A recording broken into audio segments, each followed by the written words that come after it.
The $1.7 million the city of Lorain asked for a new fire station still hasn't been used. Almost a year and a half has passed, and folks in Lorain are still waiting for the city to do something with the levy they voted and paid for. But why? Our Tara Molina took those concerns to the fire chief, and she got an update on the project. So, Tara, they were going to break ground this summer. Is that happening yet or no?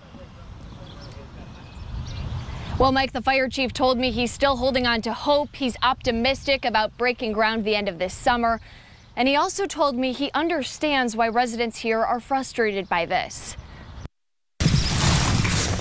This is where a new fire station 4 should stand. That's what residents voted and paid for about a year and a half ago, after the city's budget struggle with the fire department in 2016. You may remember, more than 20 firefighters were laid off and station replacements put on hold.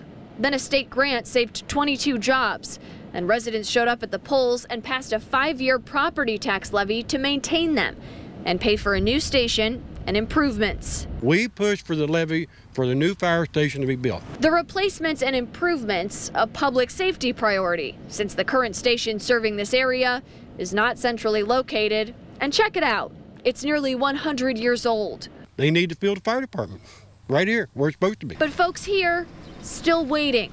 When I checked in on the story this past winter, we were told they hope to break ground this summer. Now, inches from July and no construction crews in sight, I asked the chief, what's going on? Can you tell me about the holdup? Well, we're hoping to still possibly break ground in the summer. Right now, we sent out requests for qualifications back in early May. And out of that request for qualifications, we determined 2 contractors. We need to continue to negotiate with them and work on them to try to get the price down a little bit. But once that's done, I'm confident that we'll get started as soon as possible. With plans to wrap up those negotiations soon. Chief Hamolya. What we plan on building is more of a residential style. And the fire union pushing for this from the get-go. It's been nonstop. It's even frustrating for me to understand that it's gone that long. The message he wants to share with residents tonight: this project is going to happen. We're going to be responsible with their money, though, and we need to stay within the budget. Again, the chief is hoping to break ground late this summer, maybe early this fall, as soon as they decide on a contractor. You know, we'll follow up with him once we get closer to that time.